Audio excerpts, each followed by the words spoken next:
Hola, buenos días. Bienvenidos a mi canal Psicología Junguiana. Soy José Delgado González. En este vídeo me gustaría hablarles de un asunto que es fundamental dentro de la psicología junguiana, como es la psicoterapia, ¿no? El proceso de psicoterapia de orientación junguiana. Por lo tanto, les voy a hablar, me voy a referir sobre todo a algunos de los temas básicos referentes a la psicoterapia. Para ello me pregunto si la psicoterapia es un método que busca la cura del alma y qué es lo que en la práctica encontramos cuando la abordamos desde una orientación junguiana, que por definición es también transpersonal.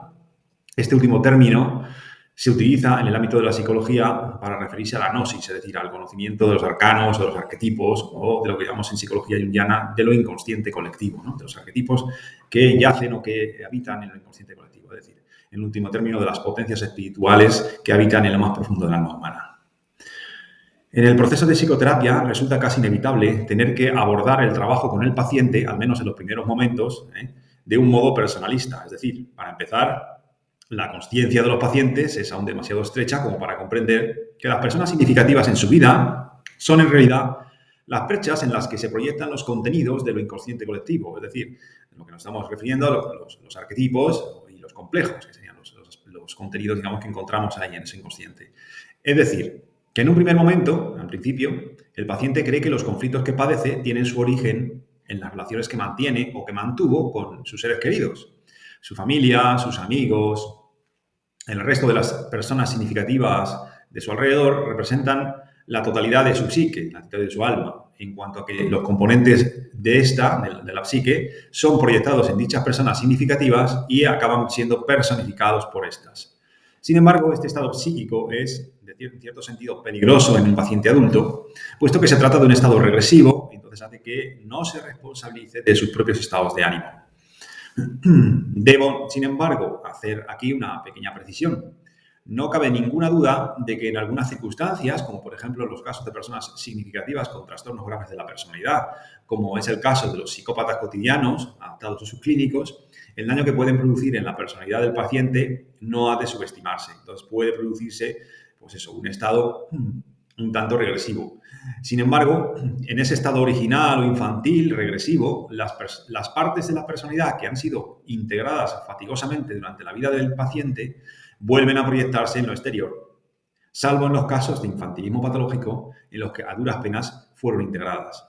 Por ejemplo, en las personas con trastornos de la personalidad encontramos, por ejemplo, un estado regresivo bastante acuciado y es sobresaliente sobre todo en ciertas personalidades narcisistas, en las cuales ellas son completamente irresponsables de sus propias vidas, proyectan a todas las personas de su alrededor, cargan a todas las personas de su alrededor en realidad con sus propias problemáticas y ellos nunca se hacen responsables. Esto es un tema importante.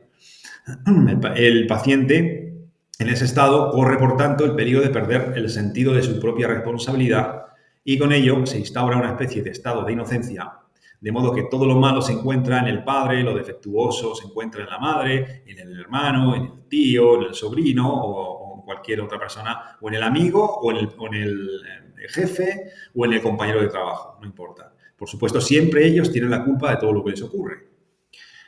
Toda imperfección de los padres, o en los padres, en los abuelos, en los hijos, en los hermanos, en las parejas, en los amigos, en los compañeros de trabajo, como digo, y en todas, cualesquiera personas significativas para el paciente es proyectada y por ende son ellos los que tienen la culpa de lo que les ocurre. Así permanece atado al pasado y no advierte que con ello pierde su libertad para decidir qué hacer con su vida. Por el contrario, todo hombre adulto sabe, o debería de saber, que cualquier conflicto, problema, imperfección o acto malévolo es también un elemento propio que es preciso tener muy en cuenta. Así, una persona madura mira a su propia profundidad, mira a su propia alma, mira en su propia psique y se pregunta por su destino, haciéndose responsable de su propio camino. A medida que el proceso terapéutico avanza, el paciente comienza a enfrentarse con su sombra, es decir, con esa parte de su personalidad de la cual tiende a desembarazarse en virtud de la proyección. Bien, descargándola en alguna persona significativa que pueda cargar con el peso de los pecados que en el fondo todos poseemos. Bien, mediante la acción de un redentor que se convertirá en chivo expiatorio de su propia infamia. A veces ocurre con el terapeuta. Sin embargo, como bien sabemos, no puede haber arrepentimiento sin pecado y sin arrepentimiento no hay gracia redentora. A la persona común y al cristiano colectivo no se le ocurre que precisamente en el encuentro con el mal puede haber un propósito divino que en última instancia pueda provocar una redención. El mal exige en psicoterapia que se lo tenga tan en cuenta como el bien, pues no existe en el fondo ningún bien del que no pueda surgir un mal, ni ningún mal del que no pueda surgir un bien. Uno podría preguntarse cómo es posible que la acción de un psicópata o de un narcisista maligno, por ejemplo, que de esa acción pueda surgir bien alguno, dado que por definición la psicopatía comporta la ejecución del mal por el mal mismo. Sin embargo, hay casos que he tenido oportunidad de observar en la consulta en los que la acción malvada de un psicópata ha provocado importantes transformaciones en las personas que han sufrido su actuación. Para aquel que sabe, la justa acción del injusto y la injusta acción del justo no le provocarán perplejidad, y menos aún los deslumbrarán. Ahora bien, además de las dificultades morales, que obviamente se van a presentar, hay un peligro mayor si cabe cuando el paciente enfrenta los contenidos de la sombra, aquello del cual se quiere desembarazar. Dichos contenidos están vinculados con los arquetipos de lo inconsciente colectivo, con esas potencias espirituales que yacen en la profundidad de la psique, por lo que al adquirirse conciencia de la sombra, se toca la capa profunda del alma. Es entonces cuando se hace absolutamente indispensable facilitar a la conciencia un contexto que favorezca la comprensión de los contenidos de la psique colectiva, la comparación de dichos contenidos con materiales mitológicos. Esto ocurre, por ejemplo, cuando se tienen sueños de carácter arquetípico, en los que aparecen toda una exposición dentro del sueño de una representación mitológica que el paciente, por supuesto, no tiene ni idea y que no puede asociar a nada de su vida biográfica o de su vida ordinaria, ¿no? Es algo que escapa completamente. Entonces, en esos momentos tenemos que hacer comparaciones, digamos, con mitos, porque efectivamente vamos a encontrar que lo que se representa en ese sueño es lo que podemos llamar un psicologema, es decir, una especie de mito personal. Entonces es interesante poner ese mito en comparación con otros mitos para ver cómo se despliega y qué significado tiene. Al principio, el contenido de los sueños suele ser caótico e imprevisible y apenas permite comprender que existe una meta u objetivo hacia el cual apuntan. Sin embargo, a medida que avanzamos en la comprensión de los contenidos de los sueños, estos empiezan a asumir formas determinadas que señalan hacia un centro. Lo cierto es que esta disposición centrada ya aparece en los primeros sueños a través de imágenes circulares que nos muestran cómo el proceso sigue un curso de desarrollo cíclico o en espiral.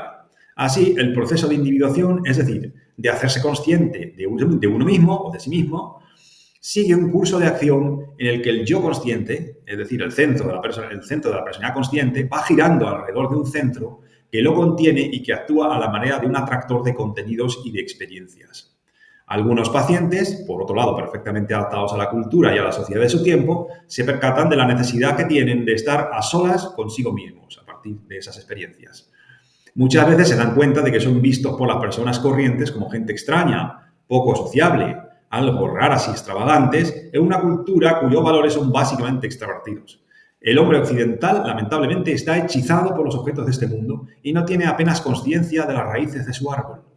Por eso, para una actitud que carga el acento en el mundo exterior, en los objetos, al hombre interior se le ha despojado de contenido y con ello el alma ha perdido o ha quedado vacía. Motivo por el cual la psicología académica occidental se parece más a una ingeniería comportamental que a una ciencia del alma. El hombre occidental ha perdido su relación con el alma y por ello no sabe cómo abordar su cura. Bien, a estos pacientes que ya han logrado avanzar, ir poco a poco asimilando su sombra, los aspectos de los cuales se quiere en realidad desposeer o proyectar en personas de su entorno, a esas personas que han tomado esa determinación de hacerse cargo de su propia cruz, de su propio destino, porque les ha ocurrido un acontecimiento normalmente extraordinario, por ejemplo, una actitud excepcional en una cultura dominada por una psicología infantil, he de recordarles que la soledad es la marca de aquel que está realizando una peregrinación por el alma. Les recordaré que los buscadores son solitarios por excelencia y les citaré lo que algunos alquimistas, como Kunrad, dicen respecto de su modo de comportarse. Y dice así: y así también en el laboratorio procedes solo y por ti mismo, sin colaboradores o ayudantes, no sea que Dios, el solícito, a causa de tus ayudantes, a quienes no quiere conceder el arte, te sustraiga a ti mismo de ella, de la piedra. Habla, por supuesto, este texto de la piedra filosofal y de la búsqueda de la piedra filosofal, que es precisamente la propia identidad, que no deja de ser el centro y el núcleo de la personalidad, que es completamente trascendente, pero que se presenta en la más profunda inmanencia, que sería en el alma humana, en la psique, ¿no? De esto se trata un poco en psicoterapia, y esos son los primeros pasos que hay que realizar, digamos, con los pacientes cuando se ha iniciado un proceso de individuación. Por supuesto, no en todos los pacientes ocurre de la misma manera, ni en todos los pacientes el ritmo es el mismo. De hecho, hay pacientes en los que este proceso no ocurre y entonces nos vemos en la necesidad de aplicar otro tipo de metodologías de carácter de corte cognitivo-conductual, porque en realidad lo que el paciente necesita es adaptarse al mundo de la mejor manera posible y resolver una serie de conflictos. Y básicamente lo que se busca en este caso es eliminar los síntomas, o al menos que los síntomas se amortigüen, ¿no? En la medida de lo posible. Pero estamos hablando de casos en los que la psicología junguiana, digamos, se centra más, que es en aquellos en los que se inicia un proceso de individuación y entonces el paciente lo que busca es precisamente el sentido profundo y el sentido último de su propia existencia, ¿no? Y entonces esto ocurre en gran medida cuando se hace un trabajo más en profundidad. Y esto es un poco lo que quería comentarles en este vídeo. Así que les agradezco mucho su atención y continuaremos digamos, profundizando en estos temas en próximos vídeos.